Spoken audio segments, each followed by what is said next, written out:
It is 12:30, and Brian Dust, how are you doing today? We are doing fantastic. It's Throwback Thursday. Oh, very nice. Yeah. I'm doing a throwback to 1983. On this date, going through the top 30 rock songs on this date in history. Ooh. It's been very interesting. Some Okay. cool stuff. I bet.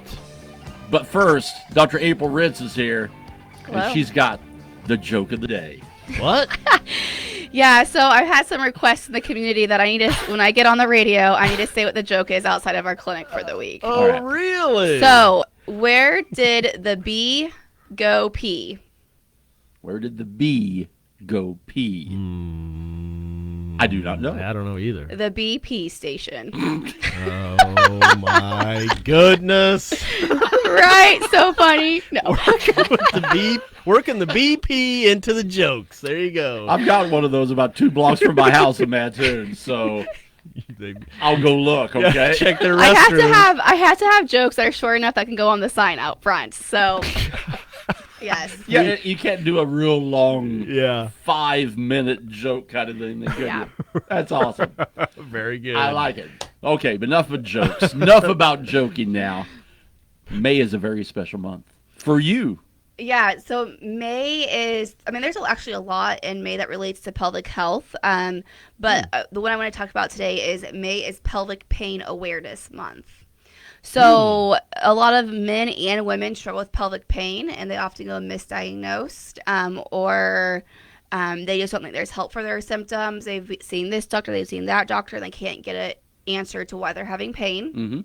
So in our clinic, Effingham Pelvic Health and Wellness, we see a lot of patients with pelvic pain issues, whether it's like SI, low back, tailbone pain, pain with intercourse, pain with sitting, pain after, a hysterectomy or a pelvic surgery, pain from endometriosis, interstitial cystitis, IBS. There's so many different conditions that can cause pelvic pain issues, and often part of the problem, if not all of the problem, is the pelvic floor muscles. And as physical therapists, that's what we treat in our clinic is our 3 therapists. We treat the muscles and the connective tissue and the nerves that go around the low back, the hips, the pelvis.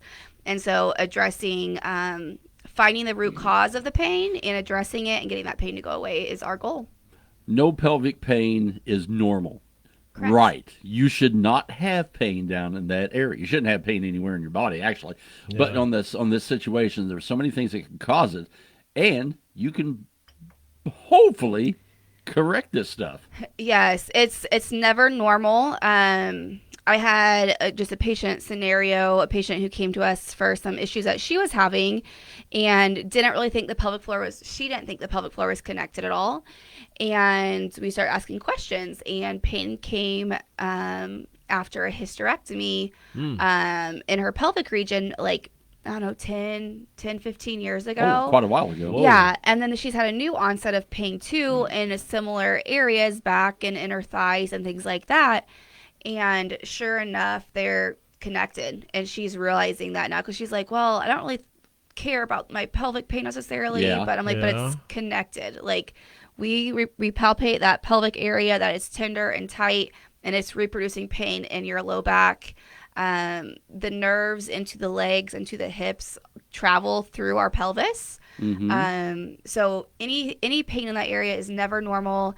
And even if it's been 10, 15, 20 years you've been dealing with pain, you can still get help. Oh, even if you've let it go that long, Yes. you can still do some. Something like okay, we go to her case. What do we do to fix that? So we do a full approach. We're looking at everything. So, you guys, we ask the questions about bladder health, bowel health, sexual health. When's this pain starting? What's causing it? What do you think contributes to it? Addressing all those factors. And then the musculoskeletal component we're looking at is a lot of times our pelvic floor muscles can become very tight and tense for several reasons. A huge one is like stress factors in life. Another one is our hips over time just become weak. And especially if we have a sedentary job where we are sitting a lot, you would be surprised by how weak some people's hips are. Oh, yeah.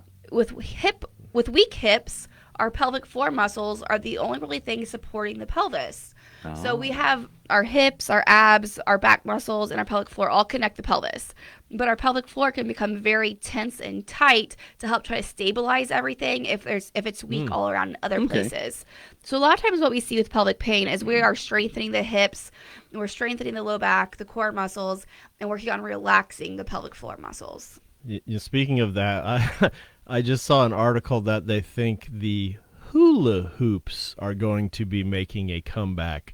That's a lot of hip exercise there. Do you think Could you write me a prescription for the hula hoop? is that a positive or a negative? I don't know. I would say for the most part it's a positive because when you're hula hooping, you are using those hip muscles in all directions. So, yeah. And you're using your deep core too, like your core muscles to try to keep that up. Yeah. Can you do the hula hoop? I can. All right. I can. Next time you come in, you bring it. On air.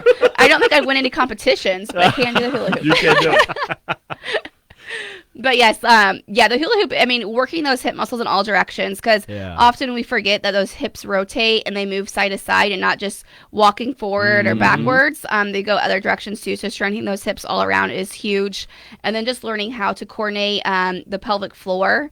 And we can actually contract and relax that muscle. So it's not all about Kegels for all of our pelvic pain. So I'm going to say this, everybody that's listening on air, if you have any history of pelvic pain, whether it's endometriosis, IC, pain with intercourse, things like that, you should not be doing Kegels. A lot of people come in saying, oh, I thought I was just weak down there and I needed to be doing Kegels and strengthening. If there's a history of pain, we want to stay away from the strengthening and doing the Kegels or Kegels, and we need to focus on the relaxation component because they're already being held too tight and too tense. Yeah. So if you're thinking, you probably need to go see the doctor is what I'm guessing on that situation, because you may be doing the exact wrong thing and just making things worse. Yeah, we just had our 4-hour pregnancy prep class this weekend, and I do talk about Kegels. In the generic classes, they say everybody should be doing Kegels, and I say that's not true. And I touch on that in my pregnancy and postpartum classes I teach, and the reason why. But if you have any question or if you're not sure you're doing them right, you really need to be seen for an assessment one-on-one with the physical therapist who is trained on doing an external and an internal exam to see what's going on with those muscles. Okay. Right. Well, very interesting. Yes. Yeah, it's a very interesting job you got. I every time you come in, it's very interesting to see things you deal with and this and that. It's pretty cool. I had a husband and wife come in this week, and I'm treating the husband, and the wife goes, April, I still don't know how you do all this or why you want to do all this. Oh, really? And I'm like, well, the benefit to so many people in the community to help them, with any of the pain they're dealing with or the leakage or pregnancy postpartum care. I'm super passionate about it, and it's just I do it day in and day out. So you say your job isn't a glamorous job? Not always. But it makes you feel glamorous because you're helping so many people around the area. Yeah. That's what it's all about. Yeah, and talking about intimate issues that nobody wants to discuss. And I want them to feel confident and feel better and feel confident in their own skin and their body parts. And it's awesome. Plus, rumor is that you also get out to the public. You bring the message to people, maybe at even age appropriate at the school level. Is that right? Yes, I was actually at T-Town this Monday. I talked to the freshman girls. And then today I was at St. Anthony Grade School and talked to the 8th grade girls there, all on menstrual health issues and just women's health in general. Okay. So I I'm privileged to go into the schools and be able to present on topics like that a lot of people just are not educated well on. I had my own menstrual health issues growing up, and I never knew what was normal, not normal until I was, in college and grad school. Oh, wow. And that was 12 years of going with issues that should have been addressed earlier. Yeah. So I don't want that happening to the young women in our area. And there's so many menstrual health issues nowadays and infertility problems. And so I really try to get out there and present and speak to the girls themselves. But I also have a class for preteens and teens. So moms, if you're listening, if you have a daughter between 10 and 17 years old, I do a class a couple times a year. It is coming up on June 18th. It is a Tuesday night at 5:30. It's a 2-hour class for you to come with your daughter. Oh, very good. And we go into detail on periods and menstrual health and period products and what's normal, not normal, what to be doing about that. And then I also have a class that's geared more towards adults. So I say 20 to right before perimenopause, so 20s to 30s period health issues. more from the adult perspective, Okay. because a lot of people are just, told here's birth control. Well, that doesn't typically fix the underlying issue. It's often a Band-Aid. So teaching them, here's testing that should be done, and here's what you should be doing for this. So very passionate about that. And then I am also passionate about perimenopause and menopause.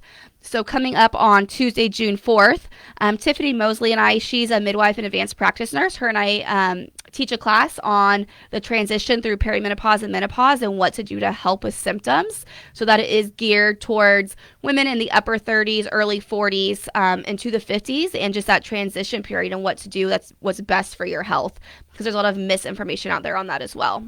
Very interesting. I'm guessing the more education you have, the better you are. I think education, you should try to learn everything you can about stuff that, especially that deals with you, and it's got to help you down the line big time. Yeah, and I'm a huge fan of, if you could educate yourself and know what you're doing to your body. A lot of people rely on doctors to tell them the answers, and I mean that's okay, but I prefer for the patient to know themselves what's going on with their body and not just be told you need to do this and not fully understand the full picture of everything. Ooh. So education is it's actually one of the values of our business, and just educating the community. And then also, the main focus is our treatments in the clinic, but I always do a lot of education on the side. All right, so if somebody wants to go one of these classes or needs information on anything with pelvic floor, how do they get a hold of you and find out? Yes. The easiest way is to call our office. It's 217-705-5077, 705-5077. That's Effingham Pelvic Health and Wellness, not public, Pelvic Health. And we are on social media, Facebook and Instagram. So please follow us. We're always posting content and our events and classes on there. Very good. And you worked in the BP station joke today. Is that going to continue? You going to sneak in Moto Mart and Quick Trip on the next visit? You guys might have to help me come up with some jokes for those. I'll see what I can do. This is not an advertisement for BP. Okay. They are not paying me. But if they would like to, go for it, right? Yeah. Feel free. All right, very good. Well, always a pleasure talking to you. Thank Keep you. doing what you're doing, and we'll talk to you again. Perfect. Have a great day, you guys. All right, Brian Dust will not talk to you on the drive home tonight because we have baseball and softball all day long.